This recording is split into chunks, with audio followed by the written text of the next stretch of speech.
Değerli dostlar, kendimin de çok önem verdiği bir konuyu sizlerle paylaşmak istiyorum. Zeytin ve zeytin yaprağı konusunda bazı şeyler kulağınıza çalınmıştır.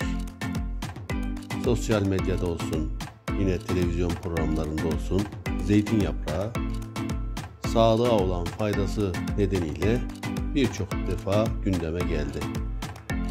Profesör Doktor Canan Karatay, zeytin ne kadar değerliyse yaprağı da çok değerli. Atmayın, mutlaka onu da kullanın diye demeç vermişti. İşte buna benzer başka bilim insanları da zeytin yaprağının faydalarıyla ilgili halkımızı, insanları bilgilendirdiler, uyardılar.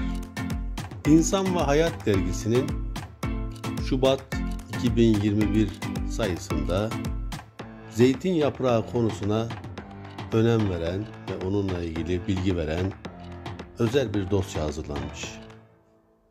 Oldukça güzel hazırlanan bu makalede zeytin yaprağının geçmişteki değeri, dinimizdeki yeri ve faydaları, nasıl demleneceği, nasıl şifa kaynağı olacağı anlatılmış.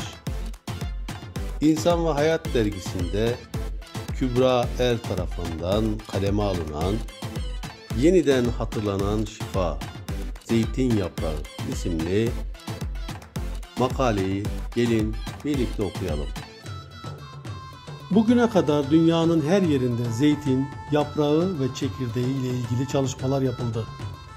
Küresel salgın insanoğlunu arayışa sürüklerken bu konuda da bilimsel çalışmalar hızlandı. Ne var ki kadim uygulamalar bunun tezini çoktan hazırlamıştı. Tam 10 yıl önce bir öğrencimi ağzında çıkan yaralar sebebiyle doktora götürmüştüm. Dönüşte torununu ziyarete gelen birine "Şu zeytin ağaçlarının yapraklarından çiğneyin, geçer gider" demişti. Ayaküstü. Bu ihtiyarın verdiği bilginin bahtiyarlık sebebi olacağına ihtimal vermesem de yaprakları çiğnetmiştim öğrencime. O zaman bana göre geçivermişti öylesine. Biz bunu yıllar sonra anımsayacakken tam o yıllarda diyarlar ötesinde bu yapraklar ilaç olmuş. Ekstratları yapılmış, patentleri alınmış ve piyasaya sürülmüştü bile. Yüzlerce yıl ayakta dimdik durabilen zeytin ağacının her zerresi şifa dağıtır. Bunun farkında olanlar ilaç piyasasında kullanıyorlar. Her biri bir sandık hazineden kıymetli zeytin ağacı. Kaç asırdır bu topraklarda yetişiyor işte. Bakmak ile görmek arasındaki fark burada kendini belli ediyor. Tarih boyunca ağaçlar, yaprakları, hatta gövdeden sızan sakızları ile birçok derdin devası olmuştur. Eskiler, kışın yaprak dökmeyen ağaçların meyvesi de yaprağı da şifadır derler. Zeytin ağacı da bunlardandır. Ne sonbahar ne de kış yaprağını dökmez ki. Bu hususiyeti sebebiyle kendisine hayat ağacı, ölmez ağaç gibi isimler verilir. Dertlere derman olur. Tedavisi olmayan hastalık, dermansız dert yoktur. Aksini düşünmek fıtrata aykırıdır. İnsanlık her durumda hazır bir çare beklerken bütün virüsler üzerindeki tesiri bilim insanları tarafından kanıtlanmış, yani başında duran zeytin ağacına dönüp bir bakmalıdır. Şifası elbet saklıdır, içindedir. Çıkarmak ise insanın kendi elindedir. Armut pişip ağıza düşmez her vakit. Gayret gerekir ki nimet ve şifa zuhur edebilsin. Kur'an-ı Kerim'de incir ve zeytinden bahsedildikten sonra insanın güzelliğine geçilir. Tin suresi ayet 1-4. Ayrıca zeytin kelimesi 7 yerde geçer.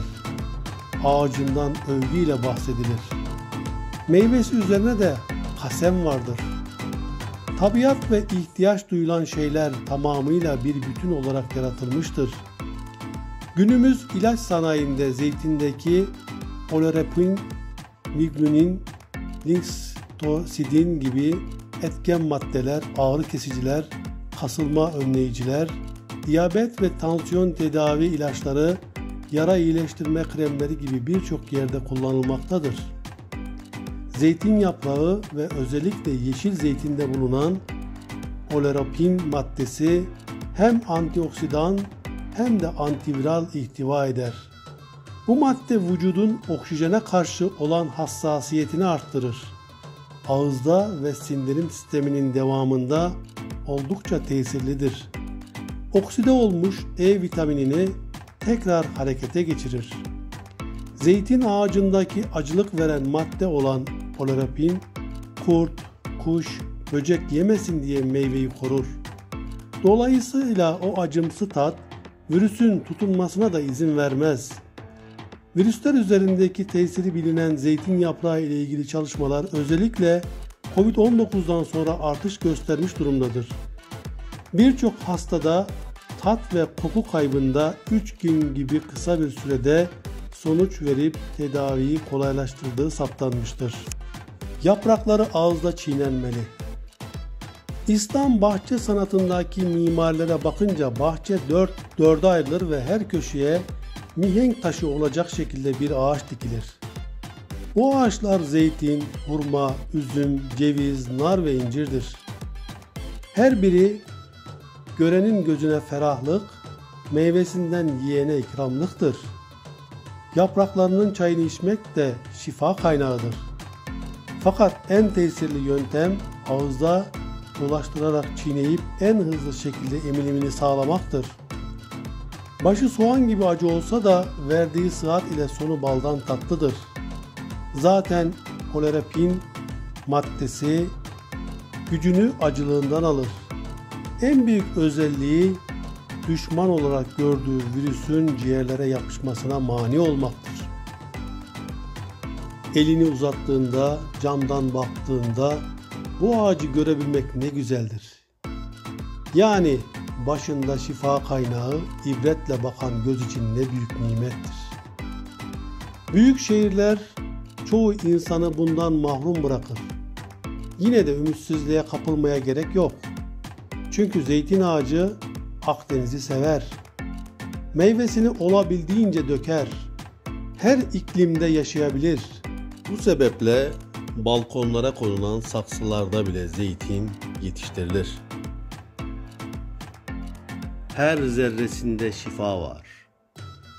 Yaprağıyla, meyvesiyle zeytin bin bir derdin devasını içinde barındırıyor. Kolesterol, diyabet, tansiyon, sindirim, iltihap hastalıklarının tedavisinde kullanılıyor. Bunun yanında birçok alanda araştırmalar hala devam ediyor. Cilt problemlerinin tedavisinden tutun da kellik için dahi oleuropein ekstratı kullanılan tedaviler bulunuyor. Bunlar yeni gündemde yer bulurken Osmanlı'da sıtma salgınlarında ateş düşürücü olarak kilolarca zeytin yaprağının şehirden şehire taşındığını belirtilen kaynaklar olmuş. Zaman zaman eskilere özeniyor. Onların yıllar önce yaptıkları güzellikleri bugün tekrardan hatırlamaya uğraşıyoruz. Hem de bir başkasının eliyle. Gözümüzün önünde duran, ecdadımızdan yadigar usulleri bilmiyoruz. İşte bakmak ile görmek arasında fark burada da kendini belli ediyor.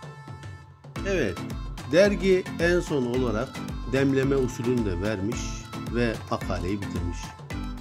Peki zeytin yaprağı nasıl demlenir? Usul olmazsa vusul, yani sonuçta olmaz. Çayı demleyeceğimiz yaprakların filiz kısmından toplanmış olması ve ilaçlama zamanı olmamasına dikkat edilmesi lazımdır. Mümkünse harap dediğimiz tarım ilacı kullanılmamış ağaçlar tercih edilir. Kaynamış suya bir bardak için bir tatlı kaşığı olacak şekilde yıkadığınız zeytin yaprağını koyun ve demleyin. Etken maddelerin suya geçişi için en az 7 dakika beklemeniz tavsiye olunur. Evet, gayret bizden, şifa Allah'tan. Zeytin yaprağı son günlerde Covid ile birlikte gündeme geldi. Bazı fabrikalarda işçilerin, çalışanların ve ailelerinin zeytin yaprağı çayını düzenli bir şekilde içtiklerini ve Covid'den korunduklarını, Covid olanların ise kısa sürede şifa bulduklarını gazete küpürlerinde gördük. Biz de ailecek düzenli bir şekilde günde 2 defa zeytin yaprağı çayı içmeye özen gösteriyoruz. Herkese sağlıklı günler diliyoruz. Hoşça kalın.